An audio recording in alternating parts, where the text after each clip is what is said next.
আর কিছুক্ষণের মধ্যেই শুরু হচ্ছে বেগম খালেদা জিয়ার রাষ্ট্রীয় সম্মানে তার জানাজাটি শুরু হচ্ছে। আর আমাদের আরেক সহকর্মী সাইফুল ইসলাম তিনি রয়েছেন সংসদের আরেক প্রান্তে, আমরা তার কাছে চলে যাচ্ছি। সাইফুল ইসলাম, আপনি নিশ্চয়ই যেই প্রান্তে আছেন সেখানেও লক্ষ লক্ষ লক্ষ জনতার ভিড় রয়েছে, আপনি একটু সেখান থেকে জানাবেন বেগম খালেদা জিয়াকে শেষ শ্রদ্ধা জানাতে সেখানে মানুষের সমাগম কেমন এবং সেখানকার সার্বিক পরিস্থিতি কি? সাইফুল ইসলাম।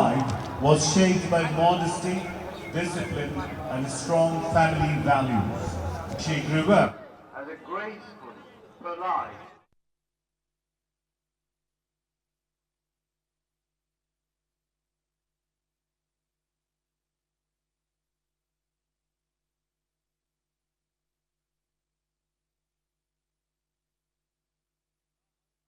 ধন্যবাদ।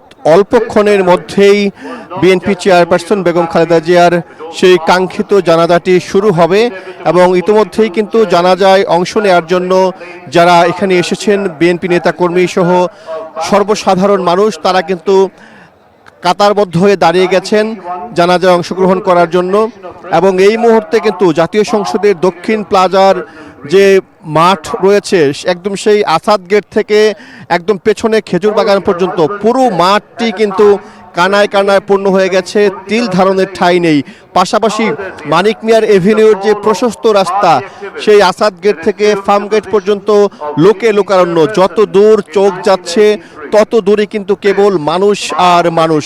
এবং এই মানুষগুলো কিন্তু আজকে এসেছেন তাদের প্রিয় নেত্রীকে সম্মান জানাতে, শেষ বিদায় জানাতে, প্রিয় নেত্রীর প্রতি ভালোবাসা প্রদর্শন করতে। এবং এই যে ভালোবাসা, এই ভালোবাসাটি কিন্তু একদিনে বেগম জিয়া অর্জন করেননি। তিনি তার দীর্ঘ ৪৫ বছরের যে রাজনীতি সেই রাজনৈতিক জীবনে মানুষকে তিনি কাছে টেনেছিলেন, তিনি মানুষকে আপন করে নিয়েছিলেন এবং তিনি মানুষের জন্য লড়াই করেছেন, সংগ্রাম করেছেন। বাংলাদেশের গণতন্ত্রের জন্য তিনি নিবেদিত ছিলেন, আপোষহীন ছিলেন। শত নির্যাতন নিপীড়নের মুখেও তিনি কখনো দেশের মানুষকে খাটো করেননি, দেশ ছেড়ে যাননি।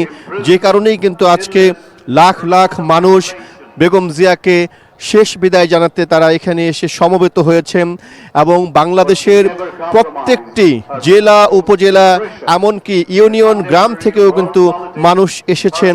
মানুষের সাথে আমি কথা বলেছি, তারা জানিয়েছে তাদের প্রিয় নেত্রীকে শেষ বিদায় জানাতে তাদের এই আগমন। এবং কিছুক্ষণ পর যে জানাজাটি শুরু হবে সেই জানাজায় ইমামতি করবেন জাতীয় মসজিদ বাইতুল মোকাররমের খতিব এবং এই জানাজার নামাজ যেটি সেই নামাজটি শেষ।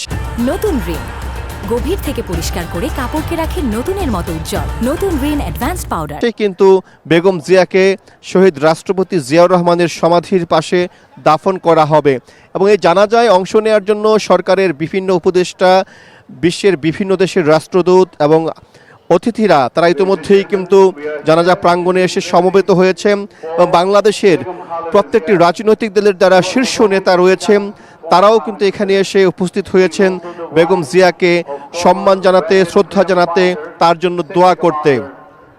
এবং আজকে সকাল থেকে আমি দেখেছি যখন তীব্র শীত ছিল তখন কিন্তু মানুষ এই শীত উপেক্ষা করে এখানে এসেছিল। এখন কিন্তু একটি রৌদ্রোজ্জ্বল আবহাওয়া রয়েছে এবং একটি অনুকূল পরিবেশ রয়েছে। সেই পরিবেশে মানুষের যে ব্যাপক সমাগম, সেই ব্যাপক সমাগমটি কিন্তু প্রমাণ করে যে বিএনপি চেয়ারপারসন বেগম খালেদা জিয়া তিনি ছিলেন মানুষেরই নেত্রী এবং তার প্রতি যে মানুষের ভালোবাসার যে বহিঃপ্রকাশ সেটি অবিস্মরণীয়, অভাবনীয়, অকল্পনীয়।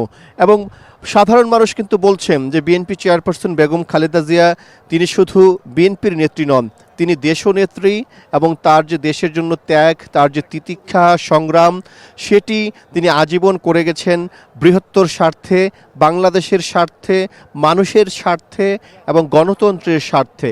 এবং তার এই ভালোবাসার প্রতিদান দিতেই কিন্তু লাখ লাখ মানুষ ছুটে এসেছে এই জাতীয় সংসদের দক্ষিণ প্লাজার যে বিশাল মাঠ সেখানে এবং মানিক মিয়া এভিনিউর যে সুবিশাল রাস্তা সেখানে এবং বাংলাদেশের প্রত্যেকটি অঞ্চলের বলা চলে উত্তর থেকে দক্ষিণ, পূর্ব থেকে পশ্চিম, পাহাড় থেকে সমতল সব মানুষের যে স্রোত